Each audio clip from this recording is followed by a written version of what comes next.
আসসালামু আলাইকুম, welcome back to my channel. আমি বাংলাদেশি ব্লগার মম পপি বলছি ব্যস্ততম শহর ঢাকা থেকে। কেমন আছেন সবাই? আশা করি আপনারা সবাই অনেক ভালো আছেন। আমিও আছি আল্লাহর অশেষ রহমতে, আপনাদের দোয়ায় অনেক ভালো আছি। কাছে এবং দূরে, দেশ এবং দেশের বাহির থেকে আজকে যারা আমার এই ছোট্ট চ্যানেলের ভিডিও দেখছেন, সবাইকে আমার তরফ থেকে অনেক অনেক দোয়া আর ভালোবাসা জানিয়ে আজকের ব্লগটি আমি শুরু করলাম। শুরুতে সবাই একটা মনে করে লাইক দিবেন। আপনাদের একটা লাইক আমার এই ছোট্ট চ্যানেলটি আস্তে আস্তে এগোতে পারবে। শীত তো প্রায় চলে যাচ্ছে, তাই না? এবার শীত সবাইকে কাঁপালো। তো এই মাসে ভেবেছিলাম শীত মনে হয় আরেকটু বাড়বে, কিন্তু আস্তে আস্তে দেখলাম শীতের পরিমাণটা একটু একটু করে কমে যাচ্ছে। আজকে আমি ভয়েস ওভার করছি, কিন্তু ভিডিওটা আমার আরও আগের। কিন্তু আজকে ঢাকাতে ভালোই গরম পড়া শুরু হয়েছে। মানে আজকে বাইরে গিয়েছিলাম, একটু ঘেমেও গিয়েছি। জানি না সবার কাছে এমনটা লেগেছে কি না। যারা বাসাতে আছে তারা অবশ্যই এমনটা হয়তো বা হয়নি। বাইরে বাসার ভিতর থেকে ওয়েদারটা একটু বেশি মনে হয় হিটটা আমার কাছে লেগেছে আজকে যে ভিডিওটি আমি দিচ্ছি এটা আমার আরও আগের করা ছিল। তো আমি তো ইদানিং তেমন একটা ভিডিও শেয়ার করি না আমার প্রিয় আপু ভাইয়াদের সাথে। তো আজকে ওই ভিডিওগুলো থেকে একটা ভিডিও আপনাদের সাথে শেয়ার করতে যাচ্ছি। এখানে দেখতে পাচ্ছেন গোছ গাছ চলছে।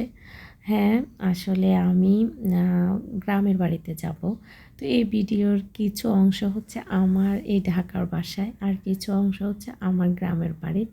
তো আজকের ভিডিওটা একটু অন্যরকম আর কি। তো দেখতে থাকলে হয়তো বা আপনাদের কাছে গ্রামের পরিবেশটা অনেক ভালো লাগবে। শীতের সকালে গ্রামের পরিবেশটা যে কত মজা। এবার আমাদের স্কুল ছুটি হওয়ার পরে তেমন একটা কোথাওই যাওয়া হয়নি, কারণ আমার শাশুড়ি অসুস্থ ছিল, উনি আমার কাছেই ছিল। তো আয়ানের যখন স্কুল বন্ধ ছিল, পরীক্ষা শেষ হয়ে গিয়েছিল, তখন 1 মাস আমরা তো ভালোই ছুটি পেয়েছি, কিন্তু ওই ছুটিটা আমি আমার বাসাতেই কাটিয়েছি। কিছু করার ছিল না, কারণ বাসায় অসুস্থ রোগী রেখে তো কোনোখানে যাওয়াটা আসলে সম্ভব না। তো যেটা আসলে সম্ভব না সেটা আর কি করা। এই জন্য আমরা ডিসেম্বরের লাস্টে বাড়িতে গিয়েছিলাম, ডিসেম্বরের 20 তারিখে। তো বাড়ি যাওয়ার আগে ঘরটর সব কিছু গোছগাছ করেছি, সেগুলো একটু শেয়ার করেছি। গাছগুলাতে পানি দিয়েছি। তারপরে মানে ঘরে টুকিটাকি অনেক ঝামেলা থাকে, দেখবেন কোথাও যাওয়ার সময় অনেক কাজ থাকে।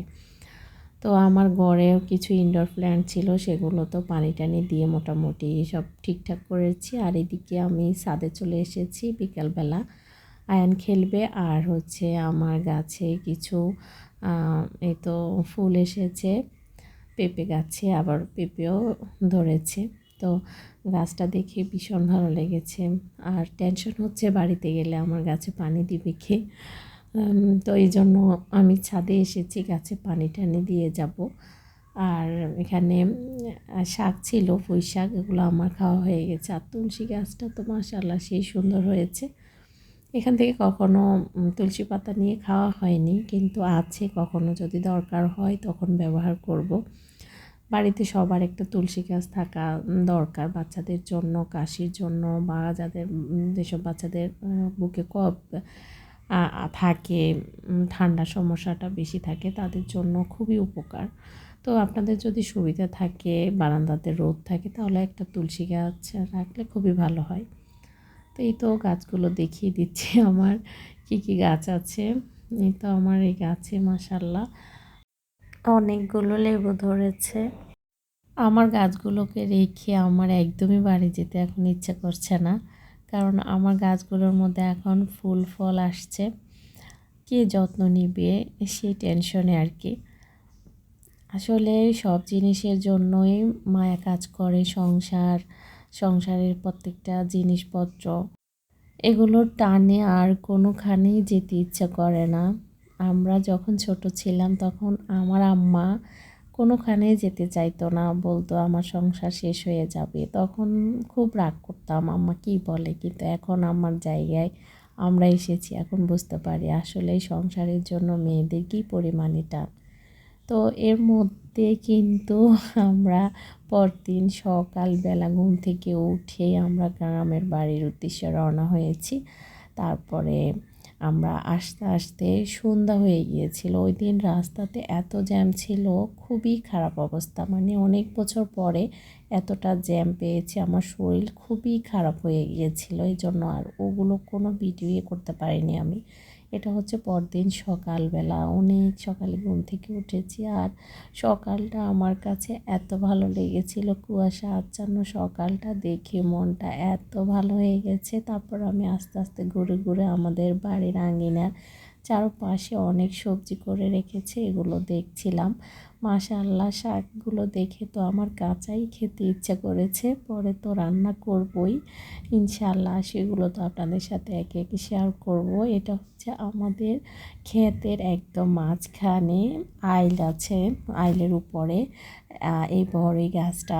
এটা অনেক ছোট ছিল, কিছুদিন আগেও মনে হয় এত ছোট ছিল, এখন দেখি ডে বাই ডে অনেক বড় হয়ে যাচ্ছে। এখন তো বিশাল একটা গাছে পরিণত হয়েছে, আর গাছের মধ্যে পাতা দেখাই যায় না, এত বড়ই ধরে আছে। তো আমি একটু দেখলাম, যদিও এত ছোট বড়ই আমরা খেতে পারবো না এখন, এগুলো এই তো বাচ্চারাই খাবে, আমাদের আর খাওয়া হবে না। নেক্সট ডে যখন আবার আল্লাহ বাছায় রাখলে বাড়িতে আসবো, তখন আর এগুলো দেখবো না, কারণ আমাদের আসতে অনেক লেট হয়, আমরা আসলে যখন তখন বাড়িতে আসতে পারি না।